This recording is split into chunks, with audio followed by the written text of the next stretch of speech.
Está usted escuchando conceptos del doctor Jaime Olveda Legaspi.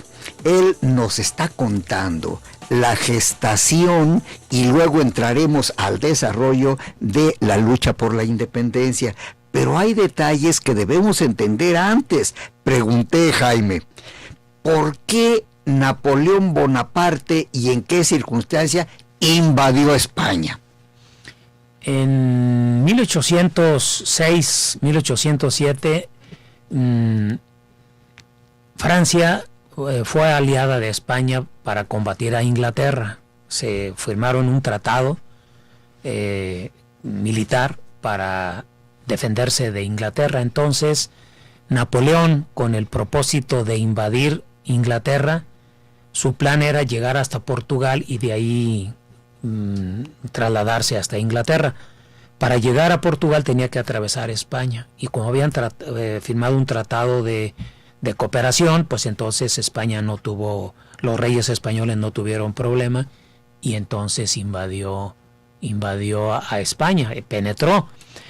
Esto lo aprovechó para, como había también conflictos entre la Casa Real ahí en España, Bonaparte, como también su plan era apoderarse del mundo, pues aprovechó esa división que había en la Casa Real y aprovechó su presencia en España con el propósito de llegar a Portugal, y entonces obligó a abdicar a los reyes.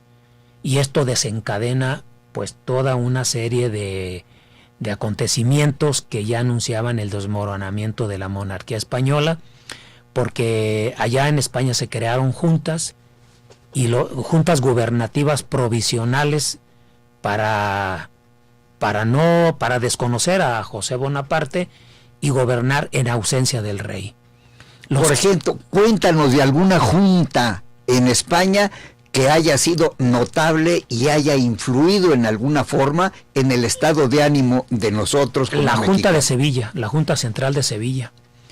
Pero cuando aquí en la Nueva España se recibieron las noticias de la invasión, consideraron a los españoles como cómplices de los franceses por haber permitido la introducción de los franceses. Napoleón era una amenaza porque se le consideraba agente de la Revolución Francesa y del protestantismo. Entonces, aquí en la Nueva España, los criollos de la Ciudad de México, los que encabezaban el ayuntamiento, también plantearon de que así como los españoles de la península tenían el derecho de crear juntas gubernativas, también aquí tenían derecho de formar una junta gubernativa no independiente de España, sino independiente de las juntas de España. Y ahí viene la confusión, que mucha gente piensa que ya con esta junta del 1808 que pretendían los criollos de la Ciudad de México de fundar, pues ya era para la independencia. No, era simplemente para... Esta junta tenía como propósito resguardar el reino para que los franceses no lo invadieran, porque corrió el rumor de que la Nueva España corría el riesgo de ser invadida porque era el reino más rico de América, por la plata. Entonces los criollos se creyeron que eran los auténticos defensores de Fernando VII, ¿verdad? Y los que tenían el encargo de proteger la integridad del reino mientras Fernando VII regresaba. Jaime Olveda, ¿y por qué de Fernando VII y no de Carlos IV? Porque antes de la invasión, Carlos IV había abdicado en favor de Fernando VII. Entonces, cuando invadió Napoleón, el rey era Fernando VII, entonces, pero los capturó a los dos y se los llevó preso a Bayona, en el sur de Francia. Entonces, los criollos eso les causó mucha inconformidad, porque entonces aprovecharon las circunstancias para crear esa junta que ellos iban a encabezar, no los españoles. A los españoles los criollos los vieron como traidores, como cómplices de Napoleón.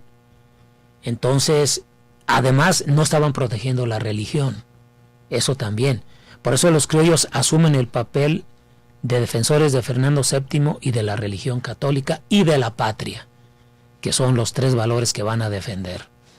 Jaime, Cuéntale al auditorio un poquito las características de Fernando VII.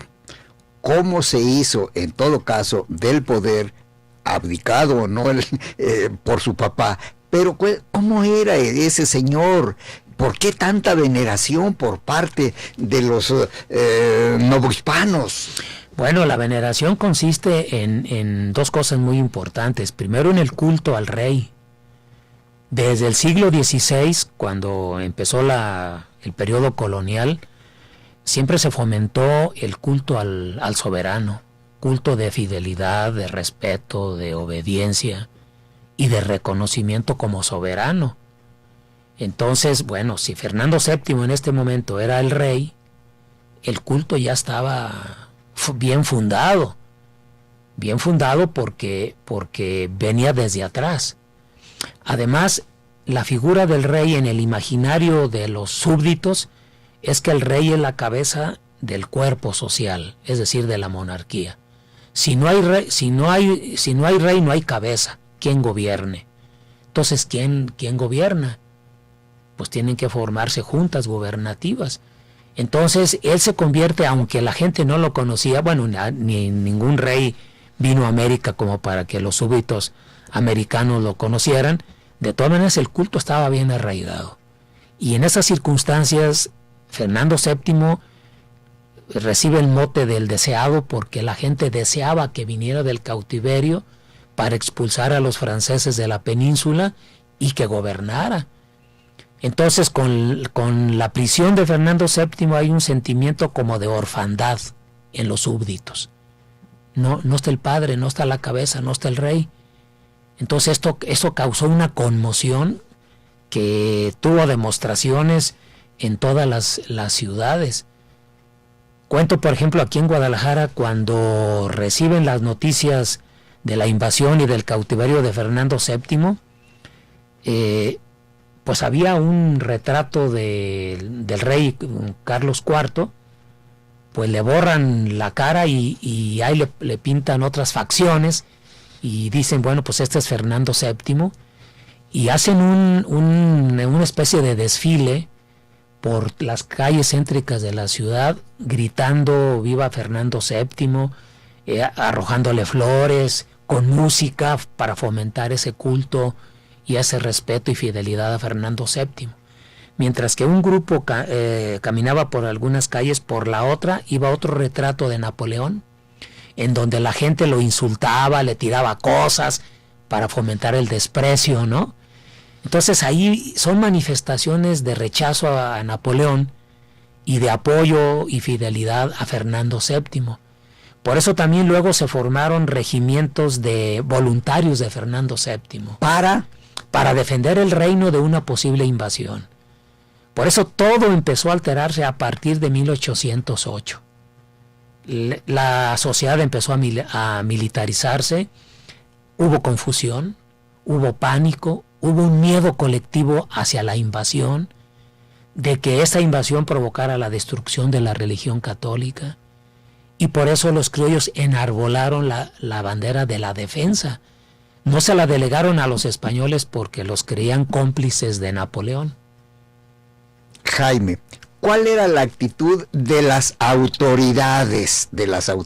¿Quiénes eran? Danos algunos nombres y dinos cuál fue el comportamiento, por ejemplo, del virrey que residía en la Ciudad de México, de la autoridad que residía en Guadalajara. ¿Quiénes eran? Bueno, son dos cosas distintas. Mira, por ejemplo, el virrey en México, José de Iturrigaray, comulgaba con la idea de los criollos del ayuntamiento de formar una junta gubernativa. Pero esa junta gubernativa iba a provocar un reacomodo de la clase política, porque los criollos iban a formarla. Los comerciantes de la Ciudad de México dieron un golpe de Estado. Destituyeron al virrey Iturrigaray porque estaba apoyando la formación de la junta y pusieron a Pedro Garibay, un comerciante que no tenía nada que ver, ¿no? Porque no querían la formación de la junta. Pero era español, ¿verdad? Eran españoles. Entonces, bueno, ahí se echa por tierra el proyecto de formar la junta, porque finalmente no se formó. aquí en Guadalajara, la audiencia, aquí había audiencia, y el Ayuntamiento de Guadalajara y las autoridades eclesiásticas fomentaban el culto a Fernando VII. Muchos pueblos de indios vinieron ante la audiencia a hacer el juramento de lealtad.